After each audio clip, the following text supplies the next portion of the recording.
Hey,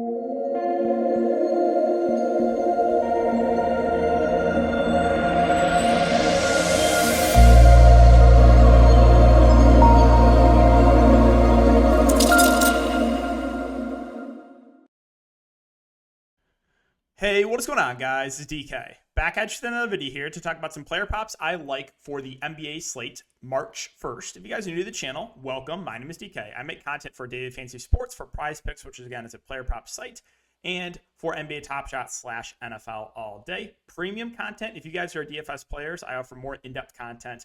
My Patreon is down below for more info. The sponsor of this video, guys, is Roast Umber. Again, if you are a huge coffee lover, you got to give it a try. The Nitro is great stuff. They also have coffee and decaf as well. So you guys can use my discount code DKDFS for 20% off your order. You will not be disappointed. All right, so let's get into this video. Can we talk about, I was talking about this on DraftKings too. I had a very tilting night, even though I had a takedown and won $700. Just the blowouts and just so much stuff, foul trouble, Sabonis, which again, so like just so much BS happened, even though I had a great night in DraftKings and won huge, still super tilting. And for Prizepicks, Sabonis was going to hit that over points. He got in massive foul trouble. He picked up 3 fouls in 10 minutes. If he did not get in foul trouble, he would have hit that for sure. So frustrating. Things you can't control like that are super frustrating. And then Jimmy Butler, over in the assist, would have hit random blowout. So just like, oh, okay, cool. I might make a video another time just saying how like the unders are technically, if it's like an even money line bet, the unders are technically sharper just because more things can go wrong, right? You can have the random foul trouble like we had Sabonis. You can have the random blowout like we had Jimmy Butler, right? So 0 of 2 because of randomness that we can't control. But that's why, again, unders are technically sharper, even though a majority of people like taking overs, me including. But yeah, that was so frustrating. But let's talk about a couple player props I like. Again, the board, there's not a ton out right now. So this is kind of early look video. Maybe I'll make a video tomorrow as well, or maybe just post some stuff on Twitter.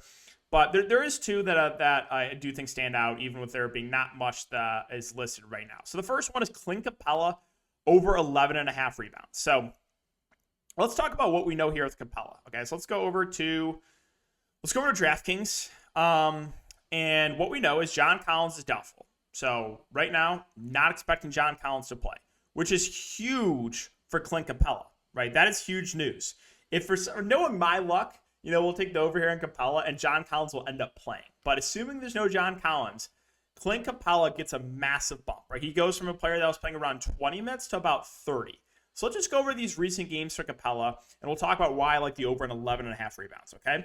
So the most recent game against Toronto only played 18 minutes. It was a massive blowout. He didn't touch the court in the fourth quarter, and he lost a good probably 10 minutes there because of the blowout. So if that game did not blow out, Clint Capella was easily going over that rebound number. The Chicago game stayed close, 17 rebounds in 29 minutes. Here against Orlando, was on pace to easily hit it, blowout, didn't touch the court in the fourth quarter. The one game that did stay competitive they did not hit was the Cleveland game. I think that was more of an outlier, though. We know Cleveland, they have a lot of bigs out there as well. So, but like again, I think that was more of an outlier.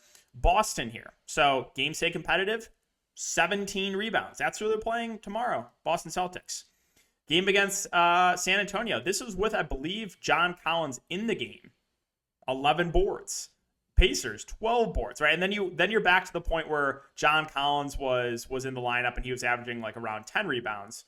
But again, he just gets that big bump with Collins out of the lineup because he's really the only true big on the court. So I like the over here on Clint Capella rebounds at 11.5. And the other I like here is a little bit shaky just because the way this team runs their rotations, you can never fully trust them. But it's Terrence Mann over 2.5 assists. Okay, so let's talk about this team. Trade deadline, again, we know they traded away Eric Bledsoe. They got Covington, they got Norman Powell. Well, with that trade, right, it really boosted Terrence Mann's ball handling duties, right? Because before that trade, it was all Reggie Jackson. And if Reggie Jackson was not on the court, it was Eric Bledsoe that was the point guard. Well, now you have Terrence Mann starting the game And he's actually playing the point guard as well. He's playing the backup point guard to Reggie. So when Reggie Jackson is not on the court, Terrence Mann is playing the point. So, looking at his numbers recently, I mean, he's only hit in 2 of the last 5, but you've had a couple blowouts in these games. Let's just take a look at some numbers here for potential assist. So you're seeing Reggie Jackson at 15 potential assists. This is in the last couple weeks I have it for. And then Terrence Mann's averaging 8 potential assists a game. So that's pretty good for a guy set at 2.5 assists. So again, with the increased ball handling duties here for Terrence Mann without Eric Bledsoe, it is a good matchup too for what it's worth against Houston. And like I said, 8 potential assists. He's doing basically playing the backup point guard role.